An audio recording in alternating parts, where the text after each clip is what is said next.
Hello, everyone. This is Whack Comics, and we're here with Lee. Hello. And our special guest, Livio Ramondelli, the artist and writer of The Kill Lock. Hey, Livio. Hey, thanks for having me. Yeah. Do you want to start off by telling everyone a little about yourself? Sure. Yeah, I'm an illustrator in comics. I'm mostly known for Transformers for IDW. I've done that for like over 10 years now.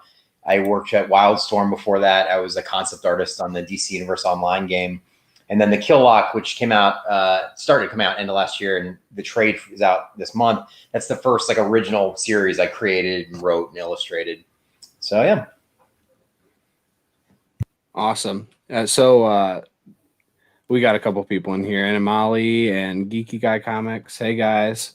So when I was getting into The Kill Lock, I'd never heard of you. This was my first book I had ever seen from you, and I was immediately pulled in. Like the characters, the art, the story, everything about it. I absolutely loved it. And it's easy to say that when a creator comes on here, but this was honestly one of my favorite stories I've ever read. And it went all the way through to the end too. I loved the end. And I know you have commentary tracks for every single issue on your YouTube. Do you want to talk about that a little bit?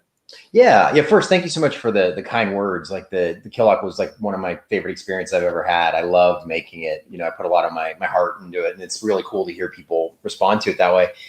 And yeah, I'm a big movie fan. I'm a big fan of audio commentaries in movies. I love when you get to hear creators talk about the process and like little secrets here and there. And so yeah, if you go to my YouTube channel, just LIVIO RAMONDELLI. If you like The Kill Lock, there's audio commentaries of me going through every issue, talking about the story and the development, and then pointing out little kind of Easter eggs along the way. So when you draw, do you do digital, or do you ever do like on paper or anything? Yeah, it's a combination. So every page of The Kill Lock is just drawn on paper with pencil to start. I really like the lines that way, and then I scan it into Photoshop, and then I color digitally. So then I have a Cintiq tablet, which is like a digital drawing tablet, and then yeah, I really like the tangible quality of real pencil on paper. That's how I grew up, you know. And then I really like the coloring in a computer. I think you get a lot of really cool like atmospheric stuff there. So yeah, that's the process I have. Oh, that's super cool. I could definitely tell that the coloring was digital just from like the dots on the race face and stuff like that. Yeah. So Geeky Guy said your variant cover for Transformers 24 was insane. Oh, thank you so much, Geeky Guy. I appreciate it. Yeah, when you sent us the pictures for this interview, Lee was saying how he loved your Optimus Prime. Oh, nice. Thank you. They're good. Yeah, I grew up loving Transformers. That's the first kind of big comic series I worked on, because like especially Optimus was like a huge hero of mine and favorite character as a kid. And then even in The Kill Lock, you can kind of see the Wraith is a little bit Optimus Prime-y. Like, you know, the influences you have growing up, when you make your own things, they kind of, you know, inform those. So, yeah. Here's like first one he ever read, and it brought him to comics. Oh, that's awesome. Thank you so much. That's great to hear. Oh yeah, that was off my recommendation. Nice. What I loved was, you know, I thought when I made The Kill Lock, it would be Transformers readers who maybe knew me coming over, but it was great that it was new readers who just saw The Kill Lock, and that was really great. That was what I was hoping would happen. So that's really cool. So, do you want to ask a question, Lee? I've been talking this whole time. Yeah, so I'm a huge Transformers fan too. Like growing up watching Transformers, and you know, like I remember trying my hardest, pulling out the ruler and trying to draw the Optimus Prime. Yep. You know, and so how old were you when you first got into Transformers? And was Optimus like the first Transformer you drew? Do you remember the first Transformer you drew? Yeah, I was an '80s kid, so G1 Transformers, the original cartoon, was what I got into. So I was definitely Optimus or Soundwave were the first two. I love those characters still. Those are my two favorite Transformers today. And yeah, the thing with the ruler, that was true back then, and it's true now. It's not the easiest universe in the world to draw. Right. It's very straight lines on everything, right? Yeah, and then sometimes it's like it's tricky too because even if you get all the angles perfect, it can look too stiff, because they have to have light. They have to look like they can emote. And it's like the toys. If you try and put Transformers toys in a very natural position, it's hard. I mean, these days the joints are a little more forgiving and more elaborate, but back in the day, the old '80s toys did not allow a lot of motion. For sure. Have you seen the new Netflix show? I did. Yeah. What do you think of that? I liked it. I thought it was I like the grittiness of it. I'm waiting to see where the story's heading. But I thought it was just cool to see that kind of, because that's kind of how I draw Transformers, is very scuffed up and, battle worn over millions of years. So it was kind of neat to see that presented that way. Yeah, for sure. I'm really enjoying it so far. So I'm hoping that they do another season with it. Yeah, I think they announced at least one more, if not two more, that are already coming of the same story, I think. Awesome. Yeah. Here we got someone asking if you like the Transformers Back to the Future crossover. Did you happen to read that? Yeah, so I didn't read it, but I did do a couple covers for it. I did a cover of Marty McFly and the DeLorean facing down Megatron, and that was really cool because I'm a big Back to the Future fan too. And it was need to look that up. Yeah, it's pretty fun. And then there's another one I can't talk about because it hasn't got revealed yet. But there's another variant I did of that coming, but it was just really cool. It's like to draw the DeLorean professionally, and then it goes to Universal Studios to get approved because they control Back to the Future. That was kind of a cool process. Yeah, that's amazing. I did not know. And here you did Mighty Morphin #1. I didn't know you did that either. Oh, thanks. Yeah, that was cool. That was my first time ever drawing Power Rangers, and yeah, that was a blast. Is that the a main cover, or is that a variant? It was a variant. So Mighty Morphin's like the brand new spin-off series Power Rangers, and there's quite a few variants for it. So the one I did was through Scorpion Comics, but it was really cool because it was like the scale was fun. There's like the big Megazord in the background and the Rangers kind of leaping in the foreground. Like I like when you can put smaller characters next to really huge characters. Like that scale is really fun. Like the kid in the Wraith. Exactly. Yeah. Totally. There's a reason they're that. Yeah, there's a reason they're that size. Yeah. So when you do a book, since this was your first writing project and you're not the writer, do you usually meet the writer, or do they send you in some sketches to reference or anything like that? Or how do you go about that? That's a good question. It varies. On Transformers, most of the writers, we all know each other. So back when we could go to conventions, we'd meet up socially, get dinner and stuff. And then the rest of the time you're just sort of dealing through email or phone calls. There's really two kinds of scripts you get as a comic artist. There's the plot script, which is basically they tell you the events that happen on a page, you block out where it goes, and then they do the dialogue later. And then there's the kind of the Alan Moore way, where it's everything is super spelled out, where it's panel 1, balloon 1, very, very tight. I kind of prefer the first version, where it's the artist has more room to move things around or make panels bigger. So, but yeah, it really depends on the writer you're working with. I've been lucky enough that every writer I've worked with has been super cool and a really good collaborator. So, yeah. Is there any writer that you haven't worked with yet that you're dying to? Oh man, there's a million. God, Brian Vaughn, I love, who wrote Saga and everything, and Why the Last Man. I love him. God, man, there's even people outside of comics. I don't know if you guys know the author Gillian Flynn, who wrote Gone Girl and everything. Oh yeah. I love her books. I think she's like the sense of humor in that. There's some of the Killock sense of humor comes from that writing. I really liked her handle on characters. I'd love to see her do a comic. Yeah, that would be super cool. Yeah. Should definitely approach her. Good, believe me. Hey, you responded to us. Maybe she would respond to you. Let's try. I'll try it. That would be nice. Maybe it is it's easier to approach people now because everyone's at home. Yeah, exactly. Yeah. So, do you have a favorite character to draw or color? I'm assuming maybe Optimus Prime, since you already said that, but if you had another one too. Yeah, I think Optimus and Soundwave of that universe are my favorites. And then I'm a big Star Wars fan too. So Darth Vader and Boba Fett. I tend to like the more armored kind of characters, you know, like clone troopers. Like I'm loving the Mandalorian right now. Like that's such my jam. So it's like, yeah. It's just so cool. I mean, that's really the stuff I'm into. How great was that first episode? That was fantastic across the board. I mean, it was like I watched it at midnight when it came out, and then I woke up and rewatched it the next morning. Like I was like, Yeah. I was that jazzed about something new, you know? Like, yeah, I thought it was the scale of that episode was amazing. The reveal at the end was amazing. Like, yeah. So you'd want to, if out of all the Star Wars characters, you'd want to get in a Darth Vader series, perhaps. Oh, a solo Darth Vader series? Yeah. That would be really amazing. Yeah. I think like, especially that scene in Rogue One, the amazing hallway fight showed, right. you know, there's a lot you could explore with Vader is like those years of him, you know, killing his way across the galaxy, but also racked with all this like horrible guilt and emotion and stuff, you know? For sure. Yeah. Yeah, that sounds like right up your alley. Do you have, I want to know, because like with, drawing robots and most of the time and stuff like that, do you find it hard to convey the emotion?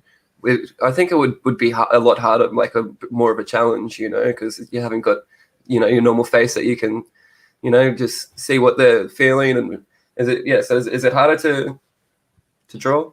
That's a really good question. That comes up in Transformers a lot because even Optimus and Soundwave have like face plates, and Shockwave has just a yellow dot for an eye. There's nothing else. And I actually like those characters. Like that's one reason that in the Kill Lock, the Wraith is like very, you know, very abstract kind of face. Cause I like that sort of the way you frame the head. If you put the camera like facing up or facing down, that's sort of the emotion. I think it's kind of like, it's a fun challenge. Like, can you make like the Artisan has like, he's got kind of a more human mouth, but he's got like a hidden circle eye. And that's basically it. I like the challenge of like, can you get an audience to feel the emotion of these characters when they don't have like a traditional human face? So when you were talking right there, you said camera. Does that mean that you want to direct stuff too, or? I would love to. I think like when you are writing and drawing a comic, you basically are kind of directing it. You know, you're placing the camera, like you're editing it because you're choosing what shots to show. You're designing everything. So you're like the concept artist, the costume designer. Like I'm a huge movie fan. I mean, if I had the money to do the Kill Lock as a giant series, that would be that'd be cool. But it's yes, sci-fi is pretty expensive, you know. But yeah, but no, I would love to make something at some point. Like the good thing about I think the current time we're in is that the equipment is so much cheaper, and you can just, you know, make a little short film, put it up on YouTube, and people see it. It's amazing. Like that level of access just didn't exist before. So in the Kill Lock, each of the characters kind of have their own written dialogue where it's like written differently. Like the Wraith has a very almost old style, and then like the Laborer has his own style. I think it's Tom B. Long. Is that who does the lettering? Uh-huh. Was that your idea? Was that his idea? Did you guys talk about that? That was my idea. Like I had worked with Tom on Transformers, and there was a couple things in that book that I saw that I really liked. One of them was, we used it in the Kill Lock too, is there was an issue of Transformers where there was a hologram, and the hologram spoke in a holographic font. So the font was also kind of see-through, and I was like, that's really cool. Like I like that. So with the Wraith, I told Tom, like, can you create a font that looks like a, you know, biblical crusader type? Like he's this ancient warrior from kind of an older age. He doesn't speak like the Laborer and the Kid and the Artisan. He's kind of from another time. And he came up with this font that I love. I think it looks really kind of crusade, you know, really old and ancient. I think it helps to show that the Wraith is very different from the other characters too. Oh yeah, it's super cool. I love how he talks specifically. Cool. No, I'm glad you liked it. Yeah. I was worried at first if his font would be hard to read because it's so different, you know, from a normal comic font. But I was like, I don't know if you guys have read Astro City at all. Did you ever read Astro City? It's cool. Not. It's a cool book, but it's like almost every character in the entire book speaks in a completely different font. So I remember when I was a teenager loving that. And when I went back to look at it now, I was like, man, this could be overpowering because it's like the fonts are like as bright as, you know, the characters. But I still like the customization of that a lot. It's cool. Yeah, I think you could really hear the character. Just good. yeah. When you read, because a lot of times when you read and it's all the same font or maybe just written the same, you can't necessarily hear like the intricacies of the character speaking, but you could. I personally could really hear their voices in reading it. Oh, And good. I think that added a lot, and maybe that was the characterization with them not having facial expressions that I needed. Good. That's awesome. Personally, yeah. Good. Yeah, that's good to hear. I was hoping too that it wouldn't be too jarring because kind of the whole point of the Killock is these characters from very different walks of life being forced to protect each other. So like the Wraith speaks like he's in the Crusades, and the Artisan is very like vulgar and very current in the way he speaks. So it's almost like they're characters from two different stories being like thrown together. Like that's like on purpose. But yeah, I was hoping that would come through. Do you have any upcoming projects you're working on right now? Yeah, unfortunately, I can't talk about it, which I hate that answer, but there is. No one can ever talk about it. I know, of course, because you want to like put some stuff out there. There's something I'm working on pretty big. Like I can say the company is War Chief Gaming, which just got announced. So Chris Metzen, who was one of Blizzard's top guys, he's creating a new kind of gaming company. And there's a project I'm working on for that that's really cool. That I'll be able to talk more about that like early next year.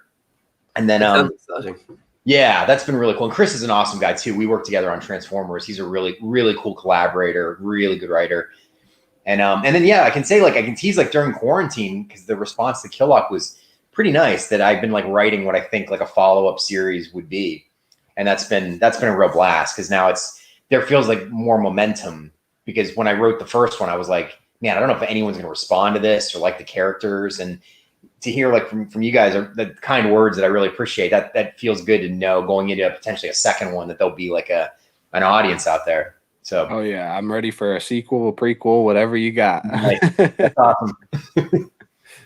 Nice. And I talked to Lee beforehand, and we don't mind if you break news on this channel. It makes no difference. That's fine with us. Okay. Sounds good. Nice. So if we want to dig, I want to dig a little deeper into the Killock. So without going into any major spoilers, especially the end, because I want everyone to read it if you guys haven't read the Killock. So it's just my own summary. It's like four robots who have been put together because they've committed a crime and they've got the Killock. So if one of them dies, they all die. Would you want to add anything to that, or say where you maybe got the inspiration for this series? Yeah, that's well said. Yeah, I was really interested in this idea of four really different characters who would never normally hang out together and probably hate each other, be forced to protect each other to survive. So I thought about if you had a very noble soldier and then kind of a psychopathic character and then an addict and then an innocent kid. Those characters should never normally be in the same room, but if you force them to be, it's like, what would the dynamic be? Like what would happen? And I felt like I liked the notion too, that their punishment is kind of learning to care about other people. I thought that was an interesting idea of like the vile character has to kind of learn to care about other people. So that was really just the start of it. And then because I'm such a big science fiction fan, the idea of making them robots, I thought that allowed one visually. Also, thank you, Southern Comic Geek. That's awesome. But yeah, like I thought visually that played to my strengths of it being robots. And also I think sci-fi allows you a lot more. You can do some really dark comedy with robots that if they were human beings would get kind of uncomfortable. Like if you had a true alcoholic human walking a kid around, it might get a little weird. But if it's a drunk robot, I think it's hopefully a little bit more enjoyable. Yeah, I hadn't said that yet, but that very first scene of the first issue was so funny. It had me dying laughing. The artisan, even though he's pretty fucked up, he is really funny. Good, I'm glad. Yeah, my hope of that opening scene was that it starts like what you'd expect a traditional sci-fi comic, like a big sci-fi, shot of a snow planet. And then when he goes into the bar, the first line of dialogue, he sort of says the last thing you expect. He says like a very human, like asshole comment to someone. That was hopefully to like pull people in and make them think like, oh, the story's going to be like different than what you're expecting. Oh yeah, for sure. So, yeah. We haven't talked about one of my favorite things yet, live yet. I don't think the commentary tracks. I know we talked about it a little bit before we went live, but Tyler told me that you do commentary tracks after each issue, and I was blown away. I've only read issue 1 so far, so I went and listened to the commentary track of issue 1, and I absolutely loved it. I wish more artists and creators in general would do more things like this. What gave you the inspiration to do that?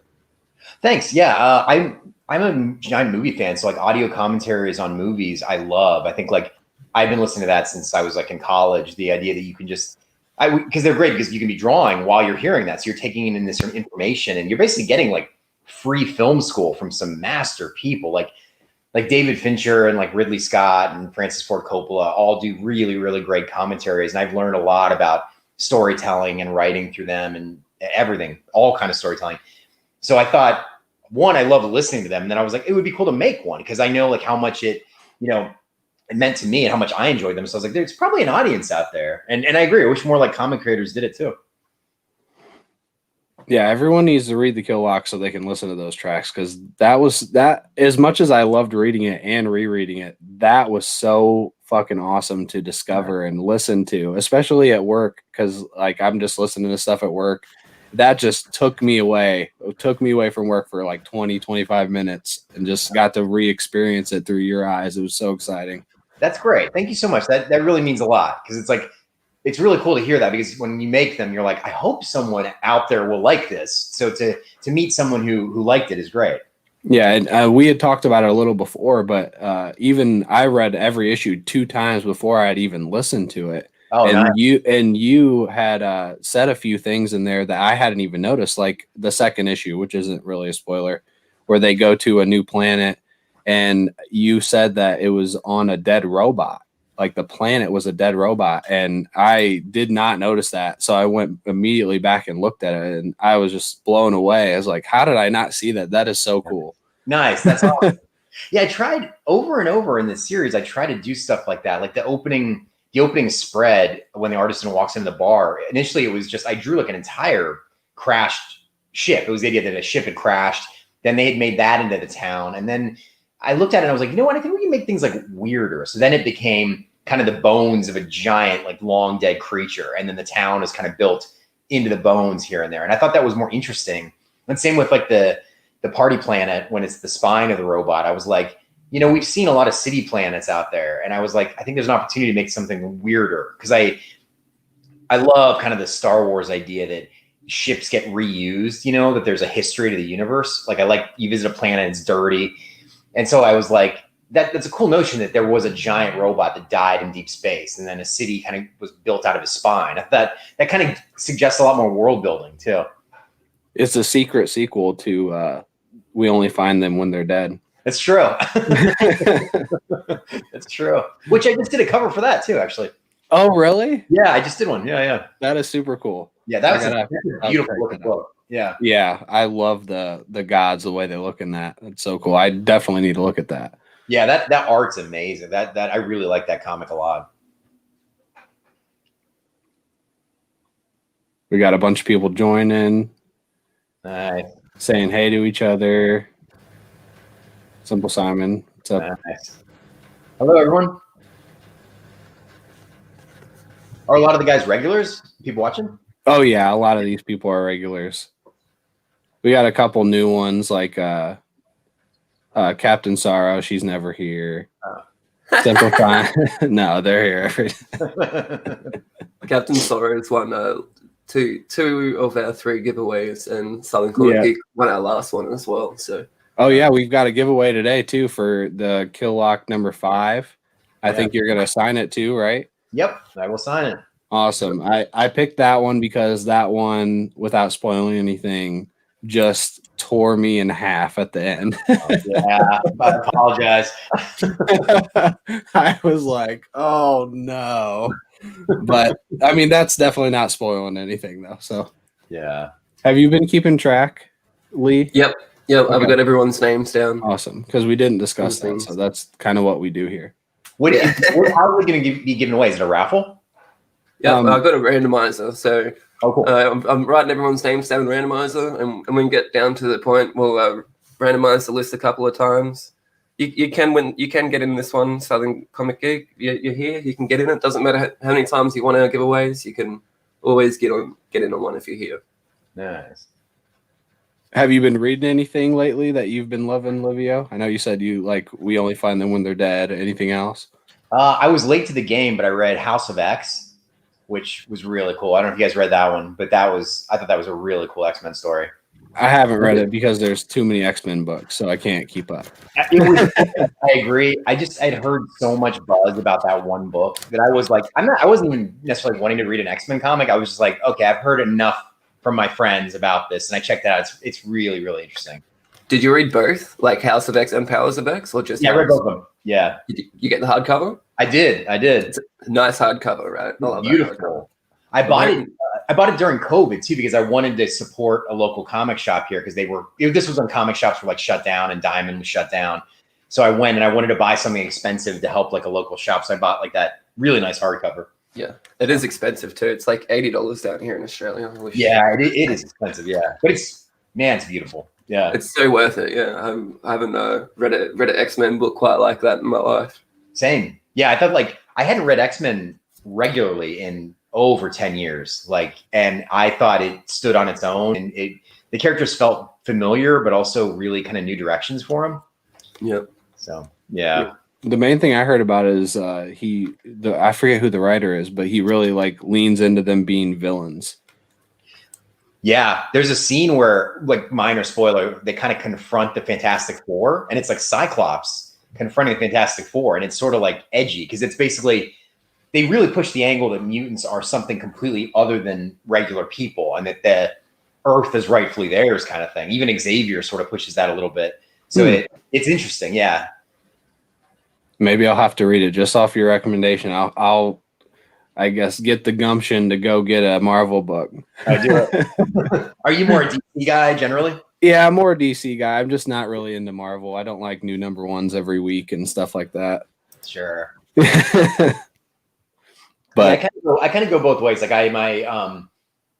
It's weird, right? Because the classics like Watchmen, Dark Knight Returns, those are my favorite comics ever. But then the one-year runs, I love the Amazing Spider-Man, McFarlane run, and the Jim Lee X-Men run. It's funny. It's that Marvel has the better long runs, and then DC tends to have the better solid trade stories. But yeah, maybe that's why. I don't know. I've never gotten into either of those runs though. Maybe I really need to find one of those big runs that I'll really enjoy, because I've tried to read this current Amazing Spider-Man and I was not into it at all. Thor's been solid and Venom has too. I think Venom's been the most I've ever read of a Marvel book that I've really enjoyed personally. Did you read Superior Spider-Man from a couple years ago? Superior Spider-Man. Lee always talks about it though. It is okay, it's so good. And when I first heard the premise, I was like, that's the stupidest premise ever. I'm never going to read this book. It's like Dr. Octopus takes over Peter Parker's body. Yeah. And I was like, this sounds so awful, but it's executed so well. It's there's just so many great character moments, like Doc Ock, finding out that Peter Parker never got a degree in college. And he's horrified and embarrassed. This is so good. I love that run. I love that run. But, that was coming out just as I was started getting back into comics big time. I think it was 698 or something, just a couple issues before the death. So I was able to enjoy that whole run, and it definitely got me back into Spider-Man big time. But I've got your Instagram up here, and I was thinking we could have a little scroll through your Instagram and show the people some of your art, and we could have a little bit of a chat about it as we go. Yeah, for sure. Yeah, that's where I'm the most active on social media. So I post almost every day. It's slowed down a little bit here and there, but if you're interested in a commission too, I do commissions all the time, so you can just email me. Oh, awesome. And that's the link, the YouTube link in the bio that's where the Killlock audio commentaries are at the top too. Yeah, I've also put that link in the description of this video so people can find it a bit easier. Yeah, definitely not enough people have viewed and listened to those. So everyone go read the Killlock. It's coming out late November. The trade, if you haven't, pre-order that now because you will not regret it. Then go listen to those audio tracks. It will be a couple hours that you will thoroughly enjoy. Cool. Thank you so much. There's the Power Rangers cover I did, by the way, if you scroll down a little bit there. This one here? The middle one, yeah, that's the one for Mighty Morphin #1. Nice. Oh wow, yeah, that is huge behind them. Yeah, that was fun to do the scale there. Did you do the colors on that too? Yep. Mm-hmm. Wow, beautiful. Do you always color Yeah. your own? Oh, okay. Yeah, it's like when I was growing up, I never thought I would color. I thought I would just maybe be a penciler. But then when I got more and more into kind of like movies and stuff, the lighting in a scene really had an impact. I'm like, oh man, you really need to control that too, you know? Yeah, we just had Hillary Jenkins on. Oh, She was showing us how she does her stuff, and it's wild. She like prints everything out really big and does a ton of watercolor stuff. It's really cool. yeah, the techniques these days are crazy. Like there's some people that draw just digital. I have a buddy named Jamie Sullivan, and he draws all of his stuff is drawn like 18 by 24, like huge. Like, yeah, people's techniques. It's like whatever works for you, you know? Yeah. Sorry, I'm just writing a name down quickly. That's actually, you mentioned the Transformers Netflix show. That one on the left, that's Alita 1. That one was interesting because I got commissioned by the voice actor of that character. So the person that plays her in the show like ordered that one, which is that's interesting. That is so cool. But that was a funny email to get because I was literally watching the show when I got an email from her. So that was pretty funny. Wow. How do you color these ones? Those ones are just traditional. So those, because they're going to someone's home, those are just marker. So that's like pen and ink and then just regular marker. Nice. Yeah. They look really good for regular marker. Like, what kind of brand? Copic, that's the kind of go-to. A lot of artists these days use Copics for commissions. Yeah, I've got a nice little collection of Copics that I'm growing. Oh yeah, they're expensive, right? But they're cool. Yeah, they're expensive down here too. They're like $12 a pen down here. Yeah, they're nuts. I mean, same in the US. It's like, you know, the quality's nice, but it's an expensive hobby. So this looks like it's going to be the trade dress for the hardcover, the trade paperback. Yep. Yeah, and the trade's gonna have some really cool stuff in it. It has a lot of pinup art by some really amazing artists, and then Dr. Dre Letamendi, who's a psychologist who does this podcast analyzing Batman with Brian Ward. She did psychological profiles of all the main characters. So like the artist and the wraith. If you want to get in the head of a troubled soldier and kind of a psychopath, you get an actual psychologist take on those characters. Oh, that's super cool. Yeah. Did you ever think about calling the kid the child? Because if you did, I know. It's so funny because even that, like the notion of kind of a tough armored warrior taking care of a little kid. I was like, I did that in the Killock, and then the Mandalorian did it right after. But I mean, that's fine. Oh yeah, here's the back to Megatron. Yeah. But yeah, that's such a good cover. Oh, thank you. Yeah, that was fun to kind of mix the two universes together. Oh, that is so sweet. Thanks. It's a Blade Runner commission? Yeah, that was a commission. Blade Runner was one of my favorite movies, and that was a fun commission to do for someone. Yeah, I was gonna say that, especially that second issue, it felt like they were in Blade Runner. Yeah, I'm a huge like Ridley Scott guy, so just studying the lighting and everything, like I love that kind of stuff. That creepy robot in the alley. Yeah, where you could really just see his face. That looked like something right out of Blade Runner. Oh, good. Yeah. Nice. Yeah, it was funny with that Party Planet. Like initially it was more like Las Vegas because I'm a big Vegas fan. And then I was like kind of continuing to make it weirder and weirder. So it's like some of the robots in the background are intentionally like looking so weird and you're not quite sure what they're doing. Because I wanted it to be like, what exactly goes on this planet, you know? So that stuff's kind of fun when you're building out like a world. It's cool when they're just walking around. You can randomly see other robots with the kill lock. It's like, oh, you could write a whole nother story with all these other robots with the kill lock. Like that's well spotted. Yeah, like that was my idea, is that you could take the premise and just do 4 more characters on another series, you know, and what would their adventure be like? Like I think I really like that idea a lot. This is really cool. I didn't know that you had this out. Yeah, that's a sketchbook I made. That's all my Transformer covers for IDW, or most of them. There's like about 44 in there. But yeah, that's just an art book that collects a lot of stuff from over the years. Is that something that you just have at like your table at cons, or is that available at comic book stores as well? No, just at cons, or you can contact me now and I can ship it out to you. So anyone who's interested, just message me. You can DM me through Instagram or email me, and I can get one out to you. I can show you up here. That's actually a Kill commission. If you go back up a little bit,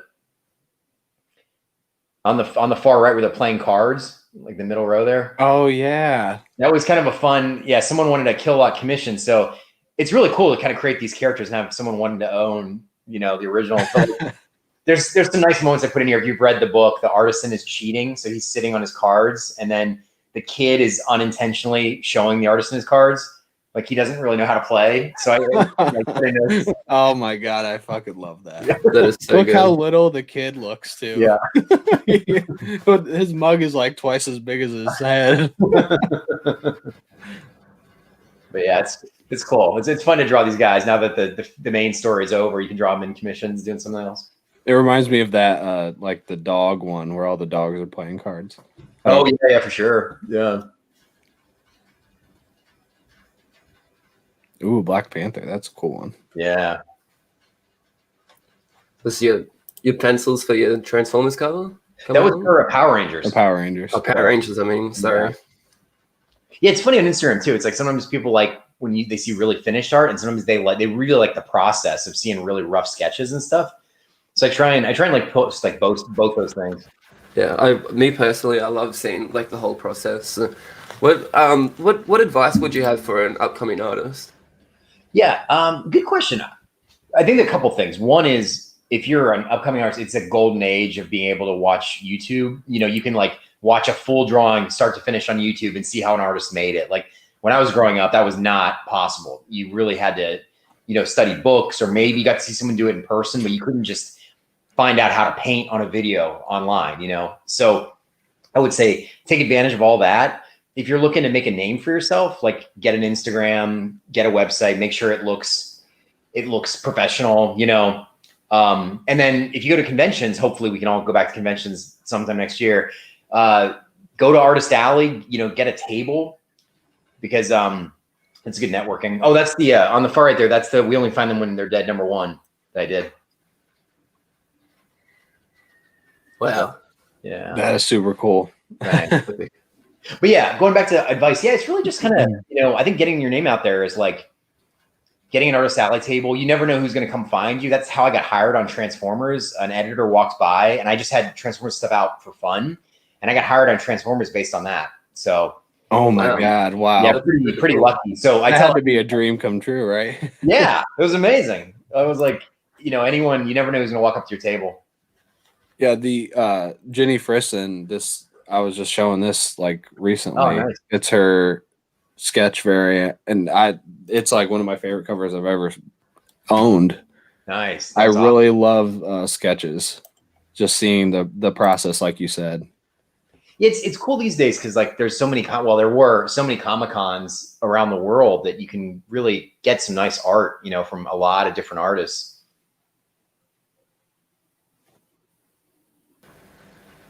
Was that Rorschach too? Yeah. Yeah, I think that was when the Emmys were announced. So it was like Rorschach and The Mandalorian both got a lot of Emmy nominations. So that was a good. Well, I love Watchmen, so I love all things Rorschach. Yeah, what did you think of the HBO show? Did you like it? Oh, I loved it. It was so good. What a great follow-up to the book. Yeah. Unexpected too, honestly. It was really out there and in all the best ways. Oh no! What's it feel like when you have your comic on the shelf like this? You walk into the store and you see it up there. That's got to be a great feeling. It is. It's really great because it's like you work on these things in a vacuum and you put your heart into them and you hope that people are going to respond. Like so all the the tweets and everything and the nice words about the Killock that meant so much to me because it's like because you really invest yourself in the characters and you hope that emotionally you're going to kind of connect with the audience, and then physically when you go to the store and see it there, it's fantastic. Like it's a great feeling. It's a shame that, well, for a lot of reasons, that COVID shut everything down because it would have been my first time being able to go to conventions and interact with people who've read the Killock in person, But the trade paperback comes out in a couple weeks. So I'm really excited for that to arrive and to like hold the physical book after all this time. We got a couple more people that joined the chat. Lee, Cool. if you got them. Yeah, I got Panda Awesome. I see a Ninja Dairy there. I'll grab Ninja Dairy. Am I missing anyone else? Keys. I think Yep, you got. I correct. think you already got him. Yeah, I got Keys. Got the commander of my dupe army up in here. But yeah, this is a great Instagram page. It's some beautiful art to see. So everyone, make sure you go and follow. I'm gonna scroll back up to the top so you can see. Hopefully that didn't give everyone a seizure. Yeah, check it out. If anyone has any questions, you're welcome to email me. If you have an aspiring artist with questions, feel free to reach out. Yeah, and look at that. Commissions are open. Yep. Get on it. Get yourself a nice commission going. I know if I had the money, I'd be all up in it. Nice. Yeah. I appreciate it. In an alternate universe, I would like to have spent this entire 45 minutes just talking about issue 6. Oh, nice. 5 and 6. We can do it later when more people have read it. Yeah. But you already have those commentary tracks. So people just need to go there and listen to that. That's true. That's true. Yeah. If there's any questions you have that I didn't cover, I'm all for that too. If there's anything, not even today, but another time, if there's anything you want to know, I'm all ears. All right, should we share this? Should we share the screen and start doing this giveaway? Oh yeah, let's do that. Oh yeah, we got a bunch of people in here. All right, so I'll share the screen, and we'll look at everyone's names, and if your name's not in there, give us a shout out, and we'll get your name in there quickly. But this is all the names we got. So if you don't see your name up in there, could it speak up or forever hold your peace? But I'm pretty sure I've got everyone. Yeah, you did. We didn't miss anybody. Cool. So how many times? So let's make it up to you, Olivia. How many times should we randomize this? You want to do 4 times because there's 4 Kill Law characters? Let's do it. Perfect. Okay. All right. Sounds great. All right. So 1, 2, 3, and the last one's going to be the winner. 2 Brothers Comics. Oh, 2 pros. There you Congratulations. go. Congratulations. I just won their bro box, so Yeah. I'm glad to give something back to them, guys. All right. That's awesome. So Yes, yeah, I had you in I'll there. message them and I'll let you know what their address is and stuff, and we'll figure that out. All right. And sign number 5 coming your way. Yep. Cool. It's fun. They have my address, so you can just send it to me. Okay. I'm just kidding. That's awesome. Awesome. Well, thanks heaps for your time, Olivia. I really appreciate you coming on. Yeah. No, thanks for having me. It's fun to chat with you guys. Yeah. Anything last thing you want to plug before we go? Just like, yeah, if you Kill Law sounds cool, if you haven't read it yet, give it a shot. Let me know on Twitter or Instagram or email me what you think about it. I love hearing responses to it. And yeah, thanks for hanging out with us. Or is it all? Anything else you want to say, Tyler? No, just make sure you guys go follow him and look out for upcoming projects he's got coming, and a bunch of cool covers too that I need to be looking out for, apparently. Nice. Well, that's it. Thank you so much, guys. Really appreciate it. All right. See you, everybody. Well, yeah, definitely keen to have you back on another time. Cool. When you got something new out, and we can talk about it all over again. I'm down. All right. See you later, everyone.